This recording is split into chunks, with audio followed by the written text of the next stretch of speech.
Halo, selamat siang Sobat Bonsai. Kembali lagi channel saya. Pada kesempatan ini saya akan sharing ya, bagaimana saya memanfaatkan lahan yang sempit yang saya punya di rumah dan supaya bisa tetap menjalankan hobi memelihara pohon bonsai.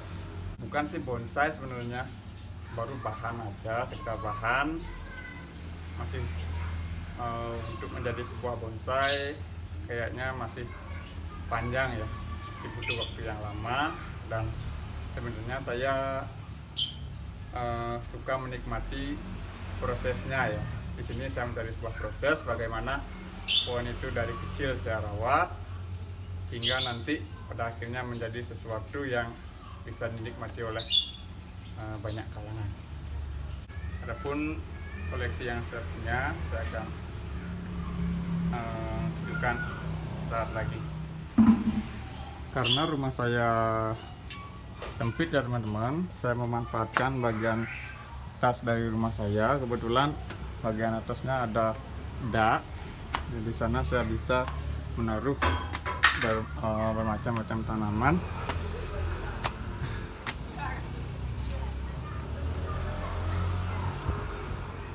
Kurang lebih seperti ini penampakannya. Nah, semua tanaman saya taruh di sini.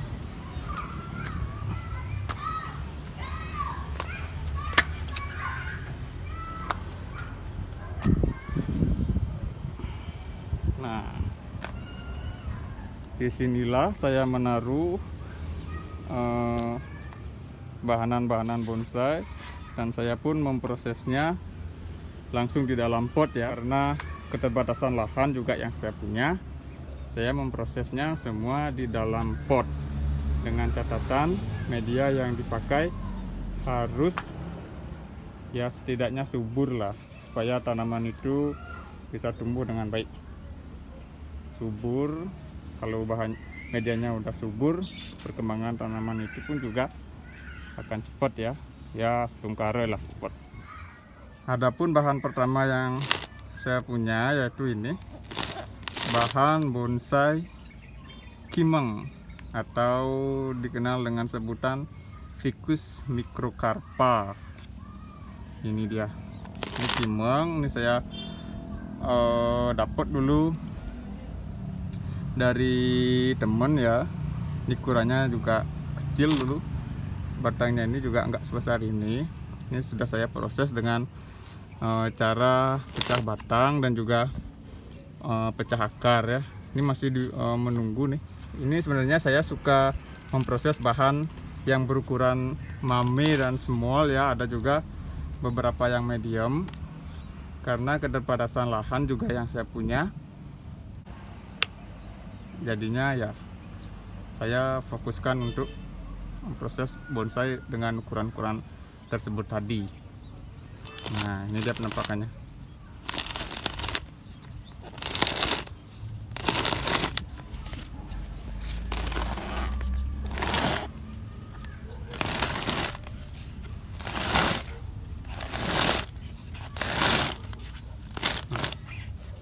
Ini sebenarnya dulu bagian atasnya ini saya menggunakan metode sambung ya. Dulunya ini enggak ada kepalanya, yang ada cuma dahan ke samping, kanan kiri, sama ke belakang.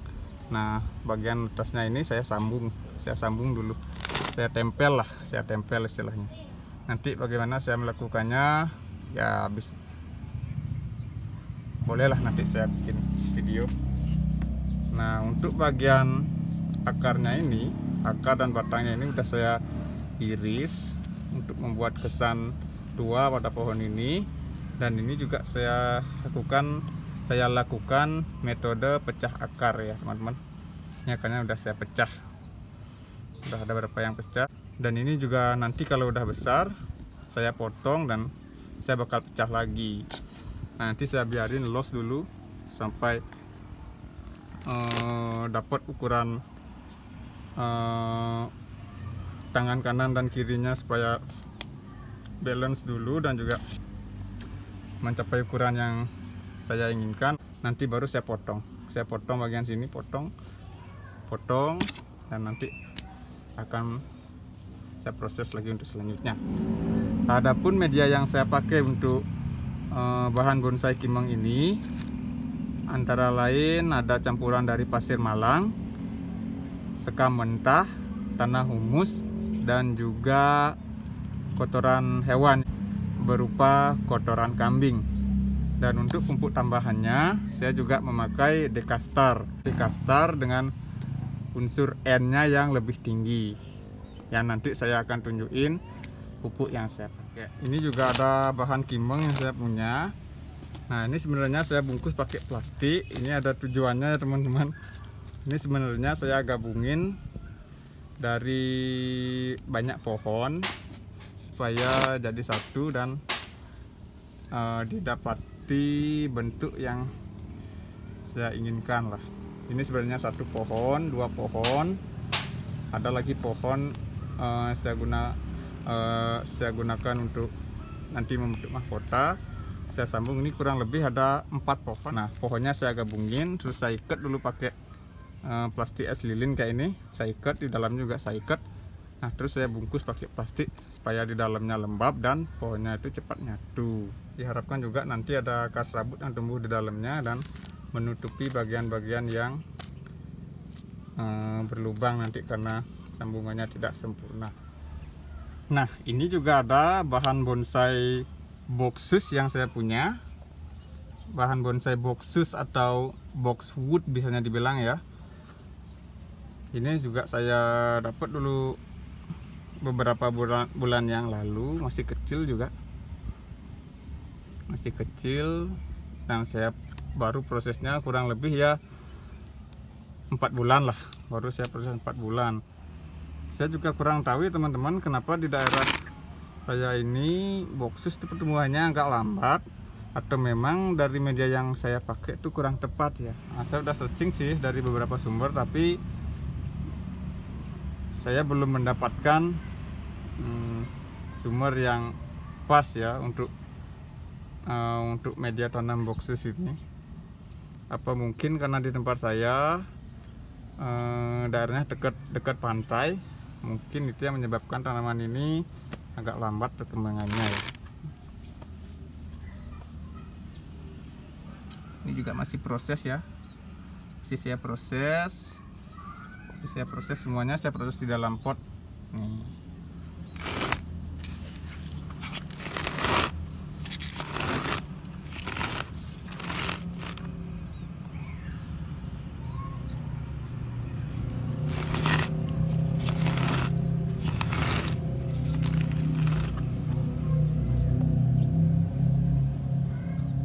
Bahan bonsai boxus yang saya punya.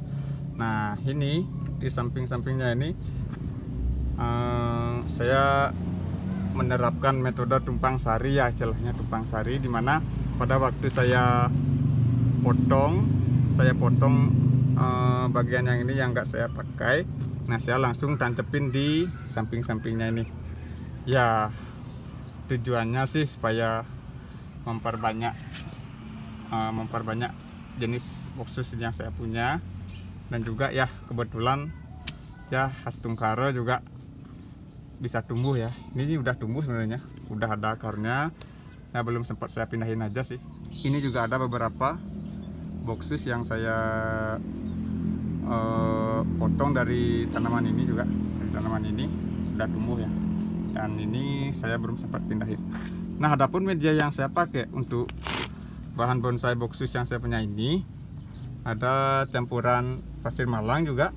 Pasir malangnya 60%, tanah humusnya 30%, dan 10%-nya kotoran hewan berupa kotoran kambing juga. Nah, pupuk tambahan yang saya pakai juga Dekastar dengan perbandingan N-nya yang lebih tinggi. Nah, ini juga saya coba untuk menanam bibit lohansung. Ini lohansung jenis cincuan ya, lohansung cincuan. Saya beli dari online waktu ini. Saya beli online kurang lebih 3 bulan yang lalu. Nah, saya tanam juga ya. Mudah-mudahan tumbuhnya bisa bagus di daerah saya ya, karena juga dekat pantai. belum tahu nanti tumbuhnya bakalan kayak gimana. Nah, media yang saya pakai juga sama, pasir malang, tanah humus, kotoran hewan, dan saya juga pakai dikit sekam ya. Pupuk tambahan yang saya pakai juga sama, Dekastar. Nah, kenapa Dekastar? Ya, Dekastar merupakan pupuk yang slow release, yaitu dimana kalau unsur hara tanah sudah berkurang baru dia akan pecah mengeluarkan unsur-unsur hara dari dalam butiran-butiran pupuk tersebut yang akan diserap oleh tanaman itu sendiri. Ini langsung ya, masih kecil, ya, belum ada apa-apanya nih, saya sekedar coba aja. Nah, ini ada satu bahan bonsai loa yang saya punya. Ini loa, semua saya proses di dalam pot kayak gini ya. Di dalam pot ini bukan pot sebenarnya teman-teman, ini baskom ya. Ini baskom, bawahnya saya lubangin dan saya pakai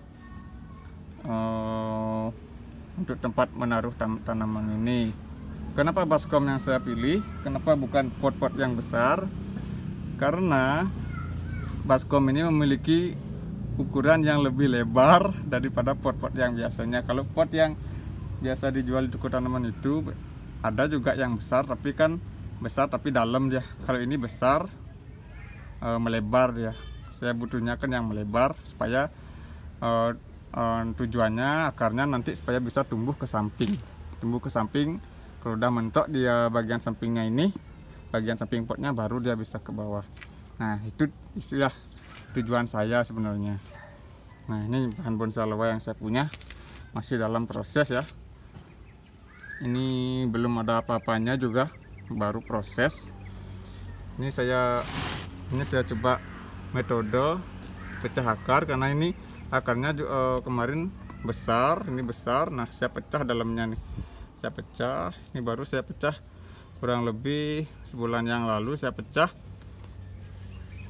Bukan sebulan ya, hampir 2 bulan yang lalu sih saya pecah nih ya. Semoga lah bisa jadi yang sesuai dengan saya harapkan. Nah, ini baru saya pelihara 8 bulan ya teman-teman, 8 bulan.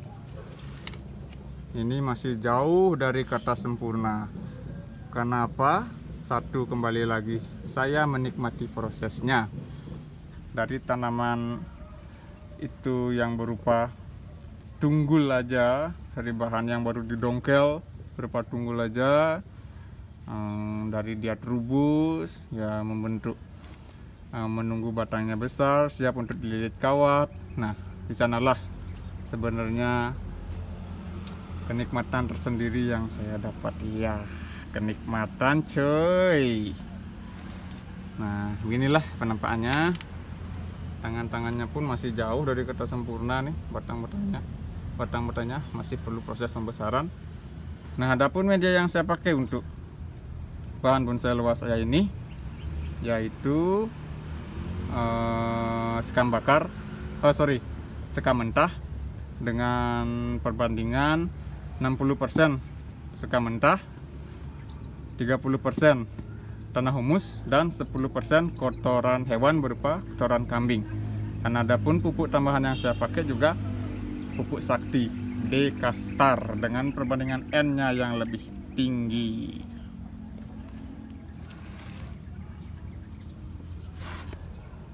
Nah, ini ada 2 bahan Hokianti yang saya punya. Hokianti atau yang lebih dikenal dengan Sido Gurih kalau di Indonesia. Yang ini Hokianti jenis Hokianti lokal ya teman-teman. Saya dulu dapat dari teman, ya, bentuknya cuma satu ini lurus, ya, cuma lurus saja bentuknya, nggak ada cabang lain, cuma satu lurus, dan ukurannya pun juga ya nggak sebesar inilah, mungkin sebesar ini ya dulu. Nah, sekecil inilah batangnya, sekecil ini. Saya pelihara, saya taruh di polybag sampai ukurannya sebesar ini.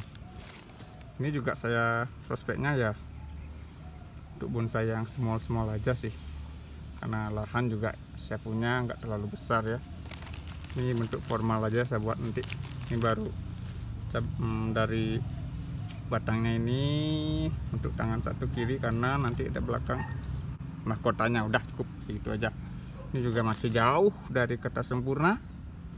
Nih ada 2 bahan Hokianti yang saya punya. Nah, adapun media yang saya pakai yaitu untuk bahan Hokianti ini 60% saya pakai pasir malang, 20% saya pakai tanah humus, 1% saya pakai sekam mentah, dan 1% kotoran kambing ya, kotoran kambing. Dan juga pupuk yang saya pakai, pupuk tambahannya yaitu Dekastar tadi dengan perbandingan N-nya yang lebih tinggi. Ini ada 2. Nah teman-teman, ini juga ada salah satu bahan yang saya punya, tanaman khas Nusantara yang terkenal dengan keangkerannya. Keangkerannya. Nah, nanti udah pada tahu ya, ini tanaman apa. Nah, ini kebetulan bahan ini saya dapat dongkel di tembok tetangga ya. Iya, janganlah, enggak lah, bukan tembok tetangga lah, adalah satu tempat yang mana waktu ini saya sempat lewat. Hari pertama saya lewat, saya lihat, wah ada bahan prospek nih. Saya pikir ya tunggulah, mungkin punya orang, saya biarin dulu. Hari kedua saya lihat, saya lewat lagi, wah masih nih pohon. Nah hari ketiga juga saya lewat lagi, wah masih juga nih pohon. Nah hari selanjutnya saya lewat dengan membawa peralatan tempur saya, langsung saya dongkel. Ini kurang lebih saya pelihara udah 5 bulanan ya. Ini ukurannya small juga ya, small. Ini juga ada pun media yang saya pakai sama ya, pasir malang, sekam mentah, kotoran hewan berupa kotoran kambing, dan juga pupuk sakti Dekastar dengan perbandingan N-nya yang lebih tinggi.